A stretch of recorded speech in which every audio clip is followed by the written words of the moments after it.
তো স্টোরিটা শুরু হয় ব্রেইন নামের একটি মেয়েকে দিয়ে। পুরো একটি জঙ্গল জনমানবহীন একটি এলাকা, এবং আশ্চর্যের বিষয় হলো মেয়েটি এই জঙ্গলের ভেতরে একাই থাকে। এবং আমরা লক্ষ্য করলেই দেখতে পাই যে ব্রেইন ঘরের ভেতরে অনেক বস্তু দিয়ে সাজিয়েছে, এবং এটা কেন করেছে সেটা আমরা মুভির এন্ডিংয়ে অবশ্যই জানতে পারবো। আর বলে রাখা ভালো যে ব্রেইন ছিল পেশায় একজন দর্জি, মানে ঘরে বসে পোশাক আশাক বানিয়ে মার্কেটে গিয়ে বিক্রি করতো সে। তো ব্রেইন একদিন সকালে সেজে গুজে বের হয় তার কাজে, এবং সে ঘর থেকে বাইরে বের হতেই লক্ষ্য করে যে বাড়ির গার্ডেনে বড় একটা কিছুর ছাপ। ব্রেইন স্বাভাবিকভাবেই তখন একটু চিন্তায় পড়ে যায় যে এটা আসলে কিসের চিহ্ন হতে পারে। ব্রেইন তখন গার্ডেনে পাইপ এনে সেখানে একটু জল ছিটিয়ে দেয় এবং আর কিছু না ভেবে তার গাড়ি নিয়ে বাইরে তার কাজে চলে যায়। আসলে এই গল্পের মেইন ক্যারেক্টার মানে ব্রেইন মেয়েটি ছিল অদ্ভুত ধরনের একটি মেয়ে। মানে সে নিজেকে সবসময় সবার কাছ থেকে লুকিয়ে রাখতেই সবসময় পছন্দ করে। মানে তার ভাবসাব দেখলে এমন মনে হয় যে সে যেন বড় একটা অপরাধ করে ফেলেছে, যার কারণে তাকে সবসময় লুকিয়ে থাকতে হচ্ছে। যাই হোক, তো ব্রেইন কিছু দূর তার কারটি ড্রাইভ করার পরে সে গাড়ির ভেতর থেকে একটা ছেলের দিকে ইশারা করে হাই জানায়, কিন্তু ছেলেটা তাকে কোনো রকমের কোনো রেসপন্স করে না। ব্রেইন তো এবারে গাড়ির ভেতর থেকে বেশ রেগে যায়, সেটা তাকে দেখেই বোঝা যাচ্ছে। তারপরে ব্রেইন সোজা চলে যায় মার্কেটে এবং তার প্যাকেজটি ডেলিভারি দিয়ে সে চলে যায় তার মায়ের কবরস্থানে। আসলে সেদিন তার সাথে এরকম আজগবি কিছু বিষয় ঘটার কারণে তার মনটা বেশ খারাপ হয়ে যায়, আর তার মায়ের কথা তখন তার বেশ মনে পড়তে থাকে। সেখানে গিয়ে ব্রেইন কিছুক্ষণ সময় কাটায়, আর সেখানেও আমরা লক্ষ্য করি যে কিছু মানুষ ব্রেইনের দিকে এমন দৃষ্টিতে তাকিয়ে আছে যে ব্রেইন তাদের সাথে কথা বলার চেষ্টা করছে, কিন্তু কোনো লাভ হচ্ছে না। তারা কেউই ব্রেইনের সাথে কথা বলতে আগ্রহী নই। আর সেখানে আমরা দুজন বৃদ্ধ কাপলকেও দেখতে পাই, তাদের দেখে ব্রেইন লুকিয়ে পড়ে। আর এত কিছু দেখার পরে এটা তো পরিষ্কার হয়ে গিয়েছে যে ব্রেইনের সাথে এই মানুষগুলোর তো কিছু একটা ঝামেলা চলছে, যেটার কারণে তাকে সবাই ইগনোর করে চলছে। ব্রেইন তারপরে বাড়ি ফিরে যায় এবং তার জন্য একটা পার্সেল এসেছে, এবং এর পরের সিনেই আমরা লক্ষ্য করি যে ঘরের ভেতরে কেউ একটা নাচানাচি করছে। মানে ব্যাপারটি এমন যে ব্রেইন তার টাইম পাস করার জন্য নানান উপায় খুঁজে চলেছে। এরপরে আমরা দেখি যে ব্রেইন একটা চিঠি লিখছে। চিঠিটি পড়লে বোঝা যায় যে ব্রেইন তার এক মন্ট নামের বন্ধুর কাছে চিঠিটি লিখছে, এবং চিঠিতে ব্রেইন তার কাছে ক্ষমা চাইছে। সে এমন কিছু ভুল করেছে যার কারণে সে নিজেকে ক্ষমা করতে পারছে না, আর এই ব্যাপারটা তাকে কুড়ে কুড়ে খাচ্ছিল। তো আর কি, এভাবেই কেটে যাচ্ছে তার জীবন। সম্পূর্ণ একা একটি মেয়ে একটা ঘন জঙ্গলের ভেতরে, কেউ নেই তাকে সঙ্গ দেওয়ার জন্য। কিন্তু ওই দিন রাতে ব্রেইনের সাথে ঘটে যায় সম্পূর্ণ অপ্রত্যাশিত একটি ঘটনা, যার সাথে চলে আসে দেখা করার জন্য অচেনা এক অতিথি, যেটা দেখার জন্য ব্রেইন মোটেও প্রস্তুত ছিল না। ওই দিন রাতে ব্রেইন একা একটি মেয়ে ঘুমিয়ে রয়েছে এবং সে তার ঘরের মেইন দরজাটি খোলার আওয়াজ পায়। ব্রেইন তখন স্বাভাবিকভাবে একা একটি মেয়ে হওয়ার কারণে লুকিয়ে পড়ে। সে এটা বুঝে গিয়েছে যে তার ঘরের ভেতরে প্রবেশ করেছে, এবং সে মানুষ তো নয়, অবভিয়াসলি সে সেটা বুঝতেই পারছিল। ব্রেইন অনেক কষ্ট করে সেই অচেনা বস্তুটির মুখ দেখতে পায়, এবং সে দেখে যে তার ঘরের ভেতরে ঢুকে পড়েছে আস্ত এক লম্বা আকৃতির এলিয়েন। আর সেই এলিয়েনটি পুরো ঘরটি ঘুরে বেড়াচ্ছিল, এবং ব্রেইন তার কাছ থেকে পালিয়ে বেড়াচ্ছিল, এবং তার ঘরের ইলেকট্রনিক যত পণ্য রয়েছে সেই সবগুলো সেই এলিয়েনটি কবজা করে নিয়েছে। এবং ব্রেইন সে তো লুকিয়েছিল, আর এলিয়েনটি এক পর্যায়ে তাকে দেখে ফেলেছে। তো এবারে আর কি, সেই অবয়বটি ব্রেইনের উপরে হামলা করতে থাকে। মেডি তো কিছুই বুঝতে পারছিল না যে তার সাথে এইসব কি হচ্ছে আর কেনই বা হচ্ছে। এলিয়েনটি যখনই জোরালোভাবে ব্রেইনকে হামলা করতে যাবে, ঠিক তখনই ব্রেইনের হাতে স্ক্রু ড্রাইভার ছিল, এবং সেটা দিয়ে সে এলিয়েনের মাথায় আঘাত করে, আর এলিয়েনটি ওখানেই মারা যায়। ব্রেইন তখন ভাবতে থাকে যে তাকে খুব দ্রুত শহরে পৌঁছাতে হবে এবং মানুষের কাছে সাহায্য চাইতে হবে। ব্রেইন দ্রুত ফ্রেশ হয়ে ঘর থেকে বের হয়ে যায় এবং তড়িঘড়ি করে তার গাড়িটি ড্রাইভ করতে যাবে। ঠিক তখনই তার গাড়িটি স্টার্ট হচ্ছিল না। আসলে সেই এলিয়েনরাই হয়তোবা তার গাড়ির সমস্ত ইলেকট্রনিক লাইন কাট করে দিয়েছে, সেই জন্যই অবভিয়াসলি গাড়িটি চালু হচ্ছিল না। না হলে ভালো একটি গাড়ি সেটা ঠিক ওই সময় এবার নষ্ট হবে কেন।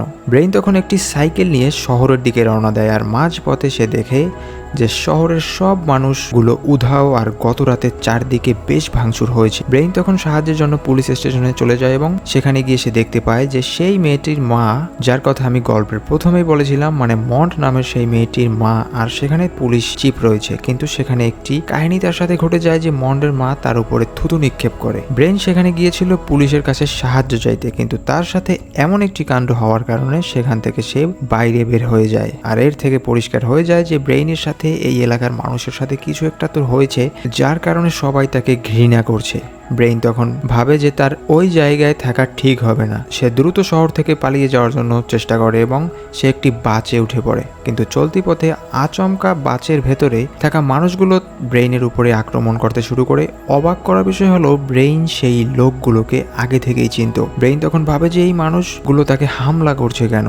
আসলে সেই এলিয়েনগুলো ওই শহরের সব মানুষদেরকে কবজা করে নিয়েছে প্রায়, শুধু একমাত্র ব্রেইনই বাকি রয়েছে, তাহলে এলিয়েনদের মিশন সাকসেসফুল হয়ে যাবে। ব্রেইন কোনোভাবে তাদের থেকে পালিয়ে যায়, আর এর পরের সিনেই আমরা দেখতে পাই যে ব্রেইন তার সেই মৃত বন্ধুর মাউন্টের কবরস্থানে যায়, আর কিভাবে সে মারা গিয়েছিল সেটা জানা যায়নি। ব্রেইন কিছুক্ষণ ওখান থেকে চলে যায় আর সে দেখতে পায় যে বড় একটি মেঘ হামাগুড়ি দিয়ে তার দিকে ধেয়ে আসছিল।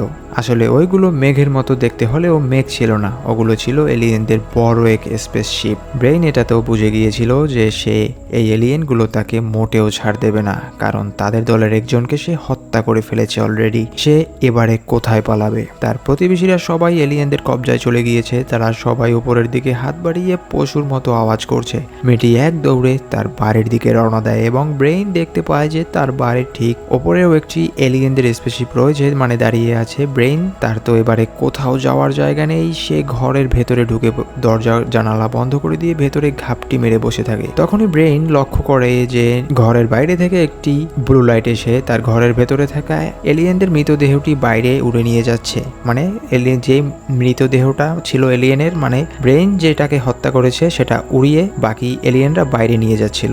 আর এর পরের সিনেই আমরা দেখতে পাই যে ব্রেইনকে ধরার জন্য সেই শিপ নিয়ে যাচ্ছে। সেই শিপ থেকে একটি ছোট এলিয়েনকে পাঠানো হয়েছে। তো এবারে আর কি আবার শুরু হয়ে যায় ঘরের ভিতরে লুকোচুপি। এলিয়েনটি বারবার তাকে ধরে ফেলছে, ব্রেইন আবার ছুটে পালাচ্ছে। আর অন্যদিকে একটা এলিয়েন ব্রেইন এবং মন্ডের একটা ছবি হাতে পায়, আর সেই এলিয়েনটি মেয়েটার বিষয়ে আরো গভীরভাবে জানার চেষ্টা করছে। আর পরে ঘরের ভেতরে ঢুকে আরো একটি এলিয়েন, সে আবার একটু রাগি টাইপের ছিল, এলিয়েনটি ব্রেইনের উপরে সরাসরি হামলা করে, আর ব্রেইন তার হাতে কামড় বসিয়ে ওখান থেকে আবার পালিয়ে যায়। কিন্তু সমস্যা হলো ওখানে আরো অনেক ধরনের এলিয়েন রয়েছে।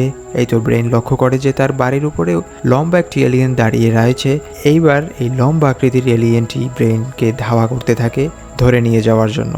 ব্রেইনকে ধাওয়া করতে করতে লম্বা এলিয়েনটি বাড়ির বাইরে থাকা গাড়ির ভেতরে ফেসে যায়। আর সেই সময় গাড়িরও হচ্ছিল তেল লিক, আর ব্রেইন এটার সুযোগ নিয়ে গাড়িতে আগুন লাগিয়ে দেয়। আর অন্যদিকে উপরের শিপে থাকা এলিয়েনগুলো ভাবতে থাকে যে এত কিছু করার পরেও কেন মেয়েটিকে ধরে আনা সম্ভব হচ্ছে না, এটা আসলে কেন হচ্ছে, তারা এটাই ভাবতে থাকে। কিন্তু একটি এলিয়েন, মানে ঘরের ভেতরে সেই এলিয়েনটি ব্রেইন এবং মন্ডের ছবির দিকে লক্ষ্য করছিল। সে আসলে ব্রেইনের বিষয়ে বেশ জানতে শুরু করে। এলিয়েনটি বুঝে যায় যে ব্রেইন তার বন্ধুর জন্য নিজেকে আজও ক্ষমা করতে পারেনি এবং আর কিছুক্ষণের মধ্যেই এলিয়েনটি ব্রেইনকে কবজা করে ফেলবে এবং এবারে একটি লাল রশ্মি দিয়ে তাকে একেবারে ফ্রিজ করে দেয়। তারপরে এলিয়েনটি মেয়েটার সামনে এসে এক ধরনের অক্সাইড বের করে ব্রেইনের গলার ভেতরে ঢুকিয়ে দেয়। এরপরে কয়েক মুহূর্তের মধ্যেই ব্রেইন একটি ঘোরের মধ্যে চলে যায়। সে লক্ষ্য করে যে সব কিছু একদম স্বাভাবিক, তার মৃত বন্ধু মন্ডের সাথে সে কথোপকথন করছে। কিন্তু হঠাৎ ব্রেইনের মনে পড়ে যায় যে মন্ড তো মারা গিয়েছে। সাথে সাথে সে বুঝতে পারে সেই এলিয়েনের জাদুর মধ্যে রয়েছে সে, আর দ্রুত সে তার গলা থেকে সেই অক্সাইড ক্রিয়েটি বাইরে বের করে আনে। এবারে সে মুহূর্তের মধ্যেই বাস্তব জীবনে ফিরে আসে এবং ব্রেইন দেখতে পায় যে শহরটা পুরো উল্টোপাল্টো হয়ে গিয়েছে। কিন্তু সমস্যা হলো ব্রেইন গলা থেকে যে অক্সাইড বের করেছিল সেটা আরও একটি ব্রেইনের রূপে পরিণত হয়েছে এবং তার একটাই উদ্দেশ্য আসল ব্রেইনকে হত্যা করা। কিন্তু ব্রেইনের হাতে ছিল একটা ছুরি যেটা দিয়ে তাকে হত্যা করে ফেলেছে, মানে আসল ব্রেইন নকল ব্রেইনকে হত্যা করে ফেলেছে। কিন্তু এতেও ব্রেইন রেহাই পায় না, তাকে অবশেষে এলিয়েনরা সেই ব্লু লাইটের মাধ্যমে শিপের ভেতরে নিয়ে যায়। তারপরে এলিয়েনরা তার ব্রেইন স্ক্যান করে এবং তার মাথার ভেতরে আসলে কি চলছে, কেনই বা কি চলছে, এবং তারা জাস্টিফাই করে দেখে যে ব্রেইন সবার থেকে একটু আলাদা। ব্রেইনকে তখন পাঠিয়ে দেওয়া হয় একটি কল্পনার জগতে। সেখানে দেখা যাচ্ছে যে মন্ট আর ব্রেইন 8 বছরের শিশু এবং তারা একসাথে খেলা করছে, আর তাদের ভেতরে কিছু একটা নিয়ে গন্ডগোল চলছে। আর রাকের মাথায় ভুলবশত ব্রেইন একটা পাথর দিয়ে তার বন্ধুর মন্ডের মাথায় আঘাত করে বসে, আর দুঃখজনক হলো মন্ট সেখানেই মারা যায়। মানে খুবই দুঃখজনক বিষয় এটি। আর ঠিক এই কারণেই মন্ট এর মা পুলিশ স্টেশনে ব্রেইনের মুখে সেদিন থুতু ফেলে দিয়েছে। যেটা আমরা আগেই লক্ষ্য করেছি। আর এটার কারণেই মূলত ব্রেইনকে সবাই এক ঘরে করে দেয়, যার কারণে ব্রেইনকে জঙ্গলের ভেতরে একা একা সবাইকে ছেড়ে থাকতে হচ্ছে। আর দিনের পর দিন সমাজের সবাই তাকে অপরাধীর চোখে দেখে এসেছে। তো এবারে তো ক্লিয়ার হয়ে গিয়েছে ব্যাপারটা। তখন সেই এলিয়েনগুলো তারপরে সব কিছু পর্যবেক্ষণ করে দেখতে পায় যে আর তারা ব্রেইনকে জাস্ট ছেড়ে দেয়, তাকে কিছুই করে না, তাকে আবার দুনিয়াতেই ফেরত পাঠিয়ে দেয়া হয়। পরের দিন সকালে ওয়েদারটা ছিল খুব সুন্দর। ব্রেইন ও তার দিনটা বেশ এনার্জেটিক ভাবে হাস্যজ্জ্বল চেহারা নিয়েই শুরু করে, যেন তার অতীত কিছুই ঘটেনি। আর এই শহরে সবাই তার সাথে কথা বলছে এবং সবার সাথে মিশছে, নাচ গান করছে, মানে এক অভিশপ্ত জীবন থেকে সে মুক্তি পেয়েছে। আর এটাই তো ব্রেইন সারাটা জীবন চেয়েছে, যে তাকে সবাই ভালোবাসুক, তার সাথে সবাই কথা বলুক। তো আপনার কি মনে হয় সমাজের মানুষ এমনিতেই ব্রেইনকে ক্ষমা করে দিল? একদম না। আসলে যেটা হয়েছিল, শহরের সব মানুষকে তো এলিয়েনরা তাদের আওতায় নিয়ে এসেছে। যারা এখনো ঘোরাফেরা করছে এরা সবাই তাদের ক্লোন বা কপি, তারা কেউই আসল মানুষ নয়। আর এই ক্লোনদের সাথেই ব্রেইন সুন্দরভাবে জীবনযাপন করছে। কিন্তু প্রশ্ন হলো, এলিয়েনরা ব্রেইনকে কেন ছেড়ে দিল? সে তো একটা এলিয়েনকে মেরেও ফেলেছে, মানে তাদের দলের একজনকে সে মেরেও ফেলেছে। এলিয়েনগুলো লক্ষ্য করেছে যে ব্রেইন প্রায় 1 দশক ধরে এই অভিশপ্ত জীবনযাপন করছে, তাকে কী বা শাস্তি দেবে? তার ভেতরে এমনিতেই অনেক কষ্ট লুকিয়ে রয়েছে এবং এটা ভেবেই এলিয়েনরা ব্রেইনকে ছেড়ে দেয় মূলত। আর গল্পের এন্ডিংটা হয় দুর্দান্ত, হয়তো বা আপনার কাছে ভালোই লেগেছে। ব্রেইন অবশেষে একটি সুন্দর জীবন পেয়েছে। কথায় আছে, শেষ ভালো যার সব ভালো তার। আর এই গল্পের ব্রেইনের সাথে শেষটা ভালো হয়েছে, আর গল্পের কাহিনী এখানেই শেষ হয়ে যায়।